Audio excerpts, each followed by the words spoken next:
Gangery. What is goodery? Today we are back with another video from the boy DeezyBikeLife, commercial Deezy, TV Deezy, or whatever you want to call me. This video is very much needed for us big bike riders. There's so many problems because we just go too crazy on our bikes, and there's not too many videos out there on specifically how to fix our problems because we can have a lot. So in today's video is 6 common problems and we will try to solve them today. So I got my notes because I'm not only good at bike riding, I'm good at blabbering all day. So these problems were entered in the question box that I posted about a week ago on what are common problems you have with your big BMX. I came up with these 6 to start off with. So let's get into the most problematic. My brakes are slipping. Want to see me touch? Fuck no brakes. Fuck the brakes.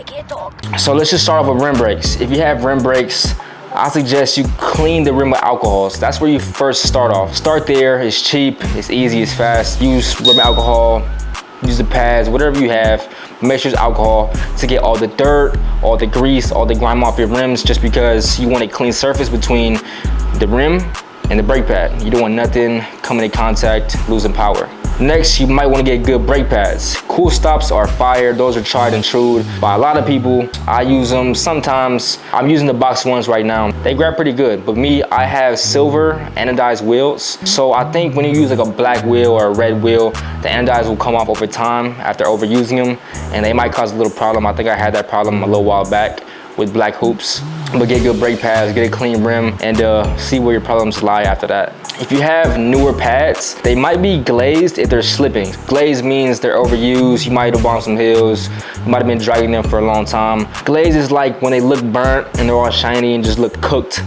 Get a sandpaper or like a sanding block, sand off that layer. Basically, you'll make a new layer and they'll look brand new. And you don't have to get brand new brake pads if you just bought some. So if they're glazed, sand them down and see if that helps the slipping. And last point for the rim brakes, invest into a good brake system. Starts with the lever, the housing and cable, and the system itself. Brake pads, rims, that's obvious. When you have a low quality brake housing and lever, you might get like a mushy feel. They might not be that powerful. I'm gonna leave a link down below where you can get my cable brakes at. So I have an Avid lever. That's my favorite rim brake mechanical lever that grabs the cable. Compressionless cable, that has been awesome for me. It hasn't been mushy, has been weird. It's really powerful and stiff. I like that. And I have the box one system from Jimmy's Bikes. For hydro disc brakes or just disc brakes in general, listen up, my disc brake riders. Please listen up.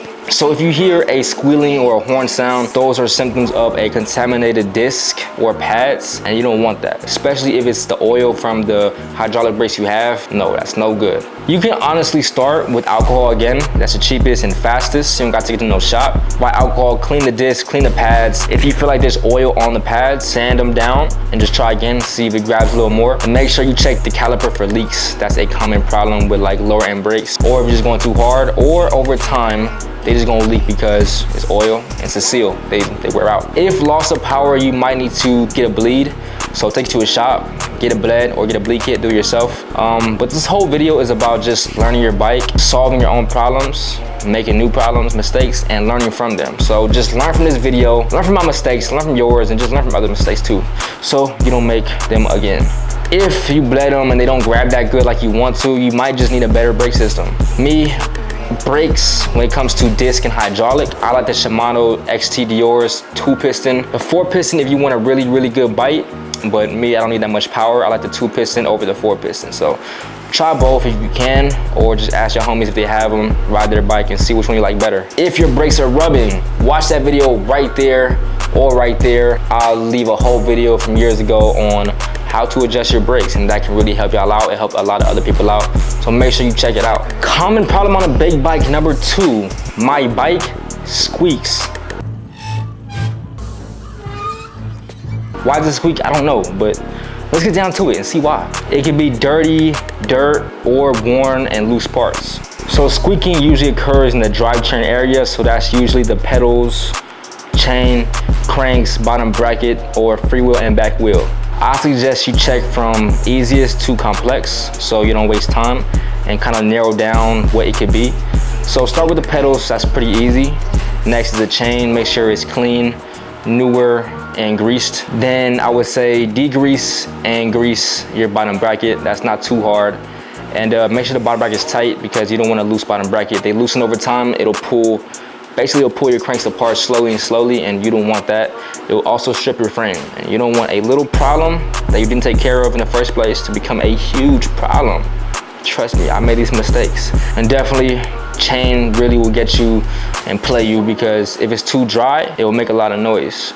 Make sure it's not too tight either. If it's too tight, it will increase your chances of it snapping. It will make a weird noise. If it's too loose, then it has a higher risk of falling off. And if it's too lubed up, pause, it can attract a lot of dirt and wear your stuff down.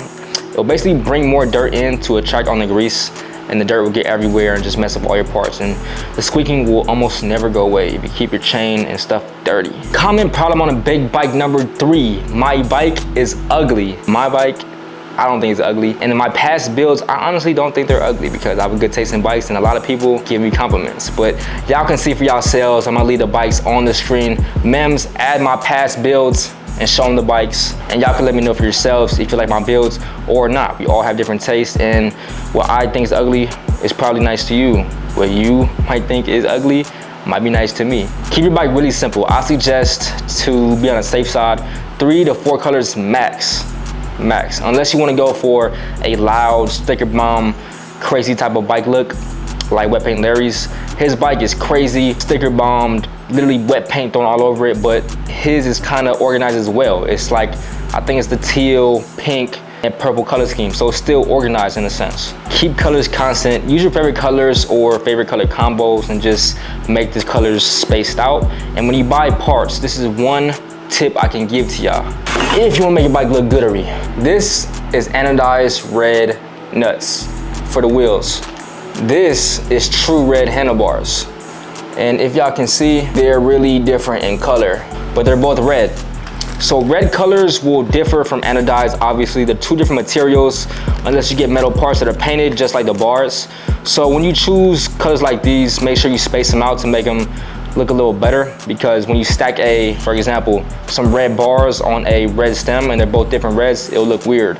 Same thing with gold. There's so many different golds, yellow golds, orange golds, darker golds. So just make sure when you shop, try to shop for a consistent color, especially when it comes to parts. If you don't know where to start and your bike is ugly or you want a new build, start with Deezy.com. Get some batteries, y'all. Hey man, the Deezy battery protect your nutteries and can add color to your bike. These you can customize them, get a color Deezy you want, get the fabric you want to match your build or to make it look fire. We don't need you out here looking ugly, y'all. And for parts, if you have a new build or you want to just start over, parts from Theory and Merit, they're super fire. I like Theory and Merit because, one, they're my sponsor and they support me like crazy, and they support Bike Life like crazy. But they also have different colors, so it's not boring like other parts where they're generic. They have different colors: red, white, purple, all the colors of the rainbow and more. So if you want to add some color to your bike, I'm gonna leave a link to my sponsors down below regarding parts. And if you want a new kit, kits go crazy by Bike Life slaps. Not only can you change the font, the color, but they're 3M reflective, so at night you'll be safe. Be glowing at night, it'll look crazy. So if you want that, tap in with Bike Life slaps. I'll leave everything down below. And if you want a whole new makeover, whole new look, unrecognizable, my guy Doc's Garage Works, he does crazy custom powder. He did these forks, he did a bunch of my other parts in the past, fades, candy, metallic, flakes, whatever. Tap in with my guy. Number 4, my bike is not comfortable. Yes, y'all, I've been there, I've done that many times, and I still do it. I hop on other dudes' bikes, I'm like, yo, how do you ride this? It's not comfortable. But everybody's different, everybody has a different riding style, everyone has a different body. So I might not like high riser bars, I might not like a higher seat. Me personally, my seat's slammed, I like my bars kind of low towards my stomach, tilted back just a little bit depending on what bike I have. But here's an example. These are handlebars. If you want to ride comfortably, let's start with the brake. If you're a cruiser, right? You're a cruiser, you ride straight just like this. Your hands are in this position, just like this. I suggest you have your brake neutral to your hand. You wouldn't want it up here where your wrist is straining and you're kind of bending your wrist when you ride, and not too low because you don't want a strain in your wrist. You want to be comfortable when you're cruising with us, no capery. So just adjust different stuff. Get some tools, start hitting different bolts, unscrewing stuff. Same thing with the bars. You wouldn't want them up here unless you like them up there. So see what you like. I like them kind of in the middle, aligned with the fork, and tilted back just a little bit so it's more closer to me. Same thing with the seat. If you're a cruiser, right, this is the seat right here. People watch the game though. Ooh, Maurice LaCroix drippery. But let's say my hand's the seat. Don't sit on my hand, but imagine the hand, the seat.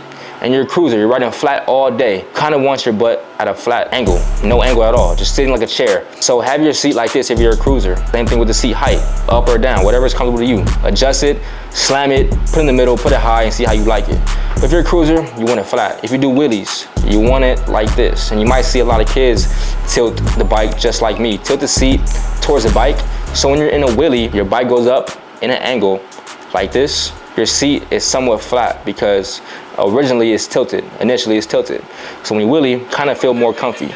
And when I don't tilt a seat on a bike, I feel like I'm gonna fall off the back when I do a wheelie. So I like my seat tilted downwards, so I feel more connected to the bike. I feel more comfy, I feel more locked into it, if you get what I mean. BMXers, they tilt it upwards, so total opposite. I think it's better when you tuck the bike and do bunny hops, but I'm not too sure.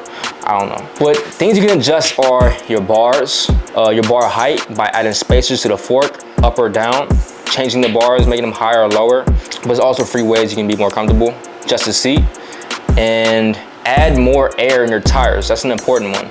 So if you wanna go fast, you wanna be smooth on the streets, you just wanna glide, add max or near max PSI to your tires. You'll flow way better. It won't feel so sluggish when you ride. So add max air. Last points for the air. It's important. So if you do wheelies, you do stunts, you might not want to land on your front wheel with the max air pressure because it hurts your wrists and your hands. You don't want that. Protect your wristery, no capery. So put a little bit less air. I would say maybe like 10 less PSI in the front, just so you have a more cushion landing when you land on the wheelie. That's super important. I love y'all. Common problems on a big bike, number 5. I always get flats. And yes, everybody on any bike gets a flat, whether you ride mountains, streets, park, road, whatever, you're gonna get a flat. Us being younger, we might not know, might make mistakes. I made a lot. I think my record was like 5 flats, 5 days in a row. I don't know why, but I think it's because I kept riding in the same places that gave me flats, which was the bike trail. Never passed that part again. So definitely take note on what kind of stuff gives you flats, whether it's thorns, glass. If it's thorns, stay away from the area. If it's everywhere, this is how we can prevent it. If you want to change your tire and not too picky what tire you have, get tires that are thorn resistant. Look up your size, make sure you add the feature thorn resistant because they'll be thicker, way better for thorns and glass and whatever you're riding through. If you want to keep your normal tires, get heavy duty tubes. That's more on the cheaper route. And if you want it all out, get tire liners. Tire liners, it's like a thin piece of rubber that sits between your tire and your inner tube. Basically acts as another layer and protects your tube, and you won't get a flattery unless you run over like a nail or something. If you do get sealant, it's kind of messy from my experience. And if you put sealant in the front wheel and you do wheelies, it'll mess up your balance because it's liquid. So if your wheel's in the air, all that liquid will go towards the bottom and make your wheel stop, and that'll affect your balance, and we don't want that. We want to be smoothery with nothing affecting our drippery and our riding, no capery. And the last common problem for today's video is number 6. Stuff keeps breaking. My phone is about to break for real. This is a common one because honestly, y'all be going too crazy on these bikes, bro. Y'all be going too crazy, and how do you expect to not break stuff if you're just wilding out, going crazy, killing the streets? How do you not expect to break parts? How? You're gonna break parts. So breaking parts, it comes from low quality parts, you landing awkward, you doing crazy stuff that it's not meant for, or they're put on wrong. But let's just start off easy. Buy quality parts. Yes, it can be expensive. Of course, quality is expensive. Cheap isn't quality, and quality isn't cheap. Buying expensive parts up front will, yes, be expensive, but it will save you money over time, and it'll pay for itself because if you buy cheap parts consistently after you keep breaking them, it's really gonna be super expensive. So buy the upfront stuff, buy the expensive stuff upfront first, like stuff that has warranty, stuff made in the US maybe, or shop from BMX companies like Mary. They have BMX stuff, rider made, rider ridden, rider tested, super fire. Or maybe mountain bike companies like Shimano, Raceface, because those companies, mountain bikes are made for rocky and tough terrain. So it might work for you. Try them out. And if you have some part ideas, if you have some parts you love, let me know. I might want to try them out too. Who is that? Who is that? That's me. That's your boy. Make sure you tap in with the channel, man. Subscribe, like this video, and comment down below. And let me know what you think about content like this. As always, y'all, I want to give y'all value. Make sure you take note, learn from your own mistakes. These bikes are really my life. And if you're watching this and you've been watching my videos, they're probably your life too. So keep the bikes good. Make sure you get A1 parts. Make sure you take care of your bikes. And make sure you're running smooth all times. You don't want no mistakes at rides. You don't want mistakes while you're doing stunts.